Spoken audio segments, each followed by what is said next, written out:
अब देखिए आपको इसमें पॉइंटों में समझ में नहीं आ रहा होगा मैं क्या बताने की कोशिश कर रहा हूँ। तो देखिए जैसे कि ये है जल का बाउल, इसमें जल भरा हुआ है, यहाँ पर है चीनी, यहाँ पर है जैसे हम ले लेते हैं नमक, ठीक है। अब जैसे हम नमक को मिलाते हैं जल में और चीनी को भी मिलाते हैं जल में, तो आपको स्वाद किसका आएगा? जो अधिक मात्रा में मिली होगी जल में उसी का हमें स्वाद लगेगा। जैसे नमक मिला होगा अधिक मात्रा में तो नमक का स्वाद लगेगा, चीनी मिली होगी अधिक मात्रा में तो चीनी का स्वाद मिलेगा। हेलो दोस्तों, welcome to my new video. In this video class 10th, और आज का जो सब्जेक्ट है वो है हमारा केमिस्ट्री, जिसमें हम लोग चैप्टर 2 है जिसका नाम है अम्ल, क्षारक एवं लवण। तो अम्ल क्या होता है, क्षारक क्या होता है एवं लवण क्या होता है, इसी चैप्टर में यही सब है तो हम जानने वाले हैं। सबसे पहले हम जानते हैं अम्ल के बारे में। तो अम्ल क्या होता है? अम्ल को हम इंग्लिश में एसिड बोलते हैं। अम्ल दुर्बल और प्रबल होते हैं। दुर्बल वह होते हैं जो नेचुरल चीज़ से बने होते हैं, प्रबल वो होते हैं जो मनुष्य द्वारा बने होते हैं। सबसे पहले हम जानते हैं अम्ल की परिभाषा। इसमें अम्ल की परिभाषा में क्या होगा? ये स्वाद में खट्टे होते हैं। लिटमस जो पौधा होता है उससे हम बनाते हैं लिटमस पेपर, तो वह पेपर को क्या करता है, ये लाल कर देता है अम्ल। ये स्वाद में खट्टा होता है और ये अगर हम इसको जलीय विलय में विलय करें तो ये H+ आयन देता है। ये हो गई इसकी विशेषता। इसी प्रकार से इसकी परिभाषा बन जाती है अम्ल की। उदाहरण देखिए, उदाहरण हो जाएगा HCl, और ये जो साइन रहता है इस साइन से हमें पता चलता है कि HCl से हमें H+ आयन देगा और Cl यानी क्लोरीन माइनस होगा इससे, तो इससे ये बन जाएगा और इससे ये बन जाएगा। ये हो जाएगा इसका उदाहरण एक अम्ल का। अब इसकी जानते हैं भौतिक गुण। सबसे पहले जैसा कि मैंने आपको बताया ये स्वाद में खट्टे होते हैं, ये खट्टे होते हैं, पहला ये हो जाएगा। दूसरा क्या होगा इसका? pH मान। pH मान आता है तो इसमें होता है प्रोटॉन यानी पावर यानी शक्ति और H यानी हाइड्रोजन। तो इसको देखो क्या होगा, pH यानी इसका मान रहता है अम्ल का 0 से 7 तक रहता है अम्ल का मान। तीसरा जानते हैं इसका भौतिक गुण।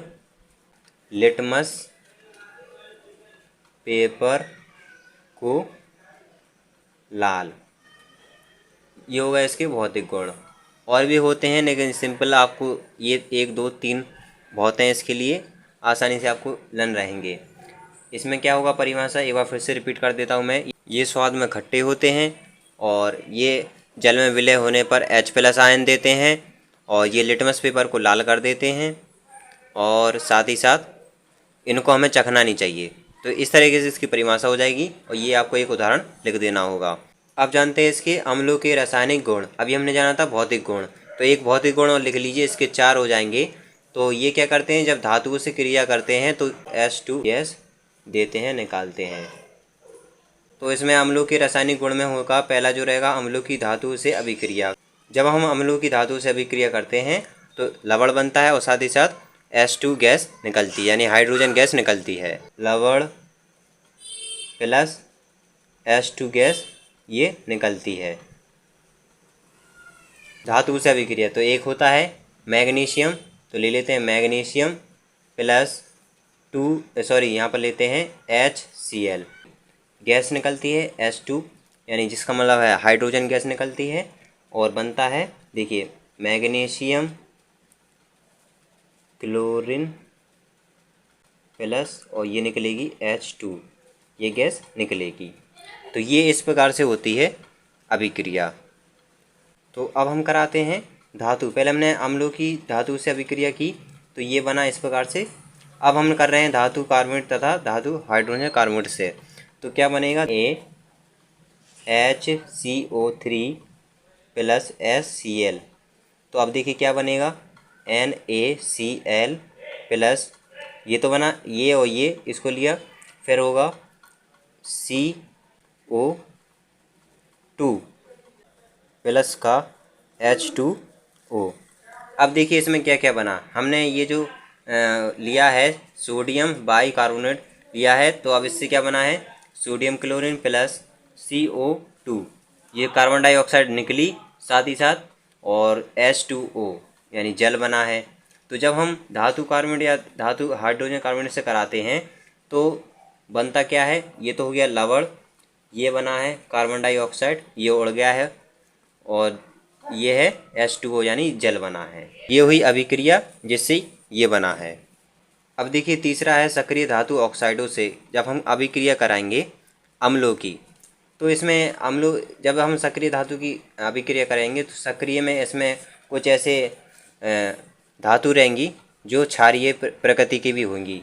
जैसे कि उदाहरण के लिए मैं आपको बताऊं Na2O, K2O पोटेशियम ऑक्सीजन, और CaO और मैग्नीशियम O और जिंक O, यानी ये जो ऐसी धातु हैं ये जो क्षारीय प्रकृति की भी हैं। पोटेशियम कोई से भी धातु की भी ले सकते हो, तो हम ले लेते हैं मैग्नीशियम O, ये हमने ले लिया है, प्लस अम्ल जो है HCl लेते हैं, हाइड्रोक्लोरिन ये अम्ल है, और इससे बनेगा, देखिए क्या बनेगा Mg मैग्नीशियम हाइड्रोक्लोरिन ये, और 2 H तो इसमें निकलेगा, ठीक है, तो H हम में डाल देते हैं यहाँ पर, प्लस इसमें बना H2O।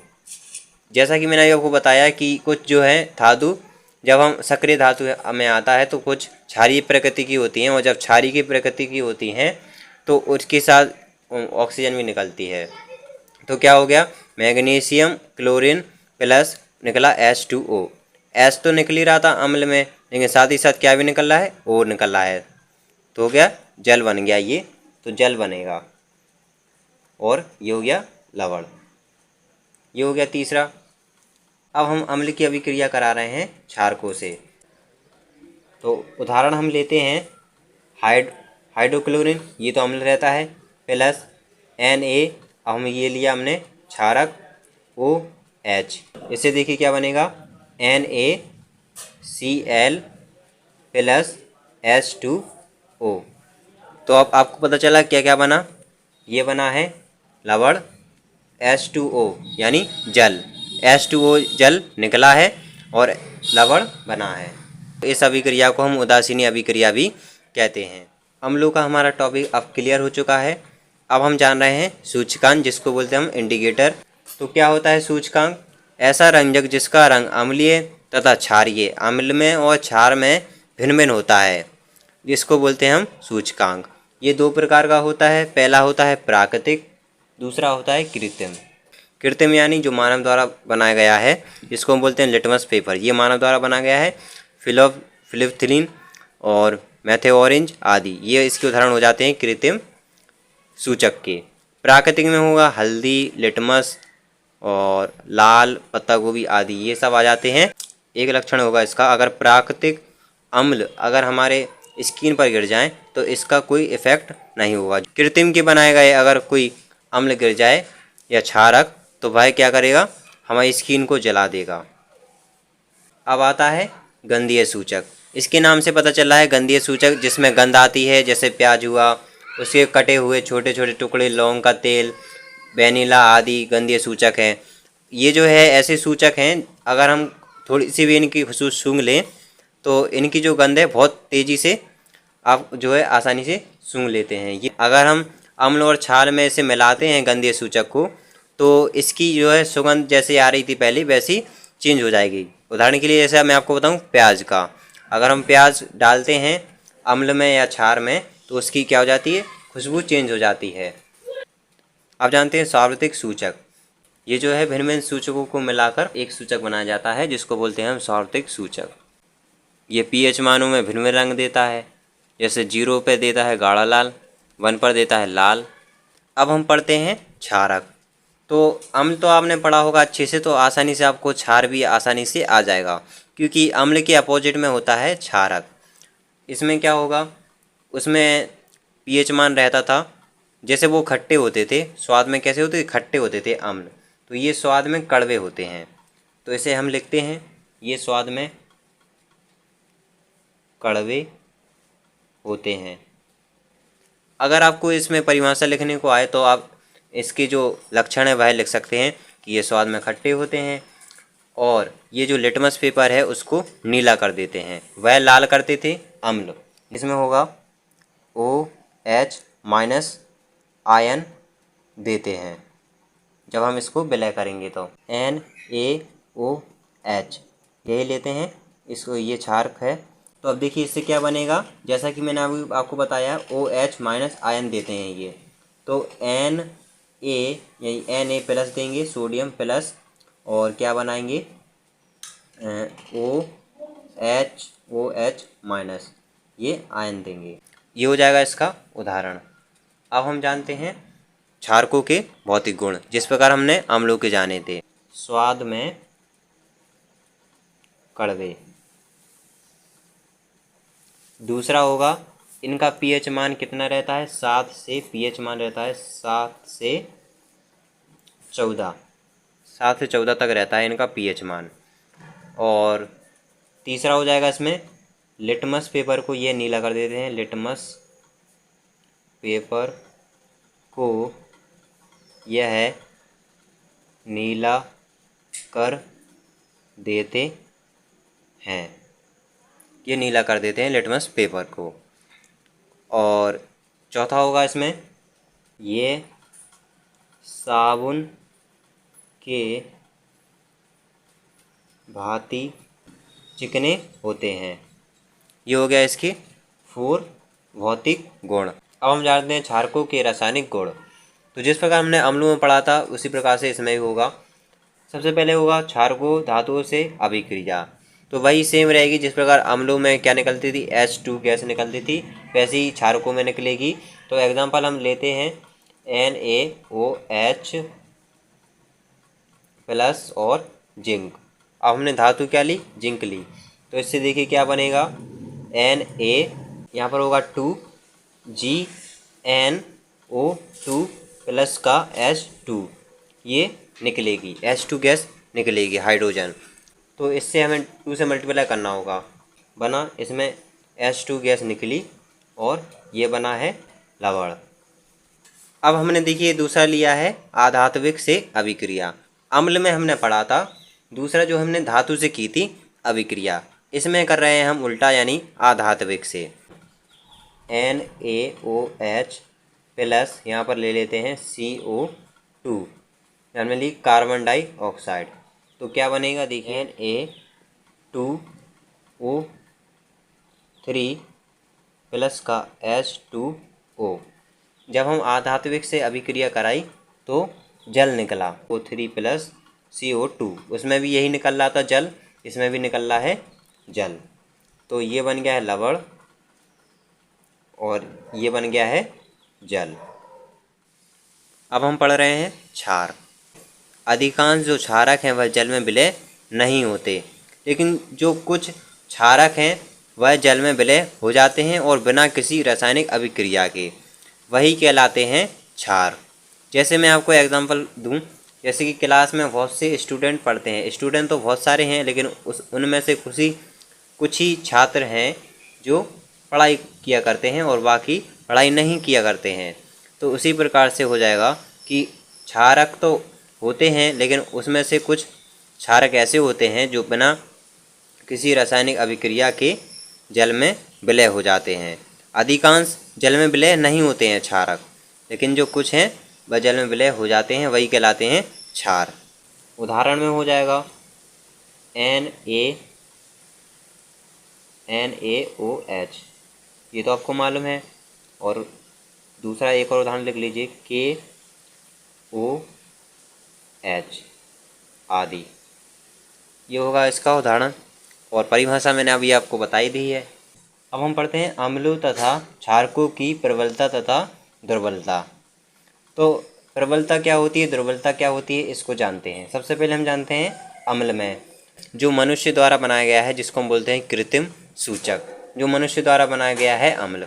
जैसे उदाहरण के लिए मैं आपको बताऊं HCl, दूसरा होगा H2S2O4, और एक और होगा HNHNO3 आदि।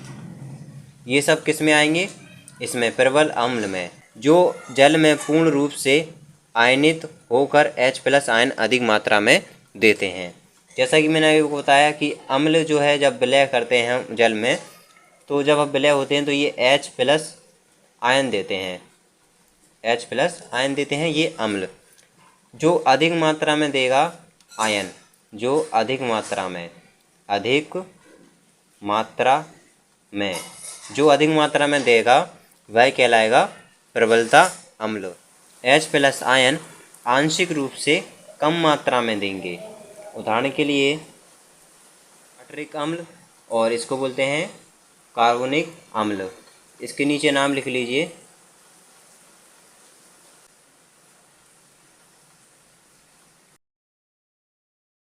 जिस प्रकार ये अम्ल हैं इनके नाम याद करने होते हैं, और ये जो रासायनिक सूत्र रहते हैं इनको भी याद करने होते हैं।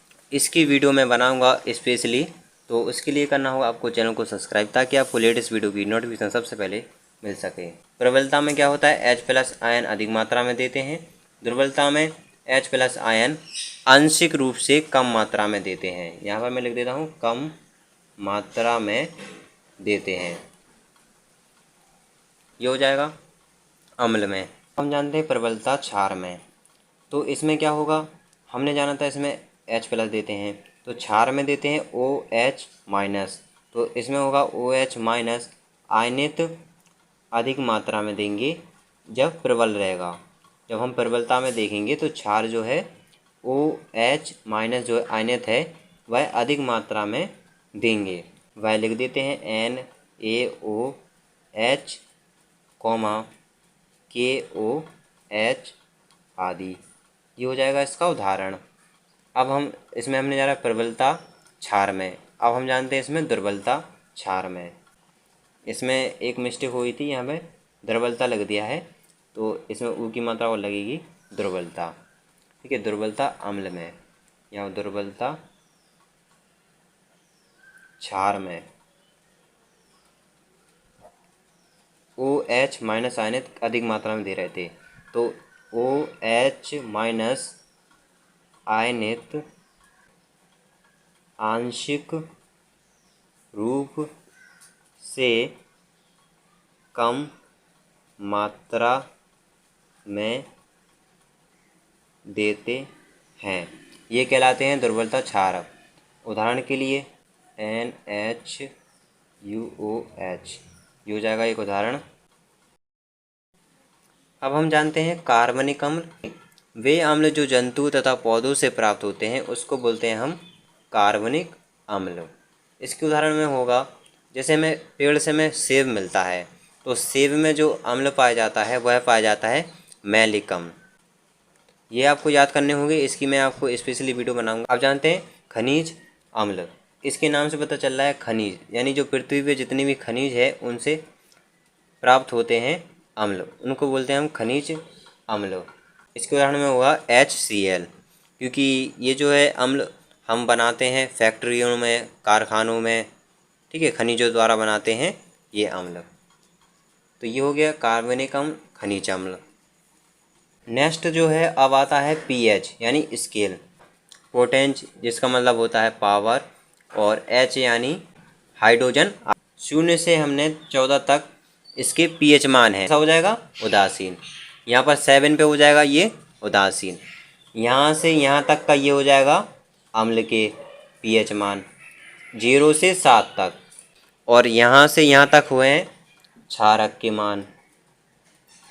जो मैंने आपको भौतिक गुण के बारे में बताया था उसी में मैंने आपको बता दिया था, अम्ल की प्रबलता और क्षार की प्रबलता। तो अम्ल की प्रबलता इसमें होगी बढ़ते हुए क्रम में, जैसे 0 से 7 है तो ये हो जाएगा इसका बढ़ता हुआ क्रम, और ये हो जाएगा इसका घटता हुआ क्रम। अम्ल में हो जाएगा, ये हो जाएगी इसकी प्रबलता, ये हो जाएगी बढ़ती हुई प्रबलता, ये हो जाएगी घटती हुई प्रबलता। जानते हैं लवण जिसको बोलते हैं हम साल्ट। तो इसका हमने अम्ल और क्षार को जाना, और जब हमने अम्ल की क्षार से अभिक्रिया कराई तो लवण बना। कि जब हम अम्ल और क्षारक की आपस में अभिक्रिया कराते हैं, तब वह उत्पाद लवण बनता है और जल बनता है। तो जो लवण बनता है तो वह हो जाएगा ये, इसमें हो जाएगी इसकी परिभाषा NaOH, ये हो गया क्षारक, प्लस HCl, ये हो गया अम्ल। अब ये क्या बना, NaCl, ये बना लवण। तो ये कहलाएगा लवण, और प्लस H2O, ये निकला जल। मैं आपको बता रहा हूँ लवण संबंधित बिंदु। तो इसमें कुछ बिंदु बनते हैं या लक्षण कह सकते हैं। तो पहला इसमें ये होगा कि प्रबल अम्ल और प्रबल क्षार, प्रबल अम्ल प्रबल क्षारक से उदासीन लवण बनता है। दूसरा क्या होगा, प्रबल अम्ल और दुर्बल अम्ल क्षारकों से। पहले हमने क्या लिया, प्रबल अम्ल लिया और प्रबल क्षारक लिया। तो अब लेंगे प्रबल अम्ल और लेंगे प्रबल अम्ल लिया, और अब लेंगे दुर्बल क्षारक। इसमें लिया हमने प्रबल अम्ल और लिया दुर्बल क्षारक, तो बना है अम्लीय लवण। तीसरा इसमें पॉइंट होगा दुर्बल क्षारक और प्रबल अम्ल, तब बनेगा अम्लीय। अब देखिए, आपको इसमें पॉइंटों में समझ में नहीं आ रहा होगा मैं क्या बताने की कोशिश कर रहा हूँ। तो देखिए, जैसे कि ये है जल का बाउल, इसमें जल भरा हुआ है, यहाँ पर है चीनी, यहाँ पर है जैसे हम ले लेते हैं नमक, ठीक है। अब जैसे हम नमक को मिलाते हैं जल में और चीनी को भी मिलाते हैं जल में, तो आपको स्वाद किसका आएगा, जो अधिक मात्रा में मिली होगी जल में उसी का हमें स्वाद लगेगा। जैसे नमक मिला होगा अधिक मात्रा में तो नमक का स्वाद लगेगा, चीनी मिली होगी अधिक मात्रा में तो चीनी का स्वाद मिलेगा। तो उसी प्रकार से इसमें उदाहरण हो जाता है, जैसे कि प्रबल अम्ल जो है थोड़ा गाढ़ा रहता है। कैसा रहता है, गाढ़ा रहता है, क्योंकि इसकी जो H+ आयन है वो अधिक देता है। तो ये हो जाएगा प्रबल गाढ़ा, यानी प्रबल अम्ल हो या क्षार हो वह प्रबल गाढ़ा रहता है। जो दुर्बल रहता है वो थोड़ा हल्का हल्का रहता है। और नमक ज़्यादा मिलाते हैं तो नमक का स्वाद आ जाता है। मिलाते हैं लेकिन दोनों हैं, लेकिन जो अधिक मात्रा में रहेगा उसी का स्वाद आएगा। तो ये लवण संबंधित बिंदु हो गए। वीडियो पसंद आए तो लाइक कर दें और साथ ही चैनल को सब्सक्राइब जरूर कर दें। मिलते हैं ऐसी नेक्स्ट वीडियो में। Thanks for watching video.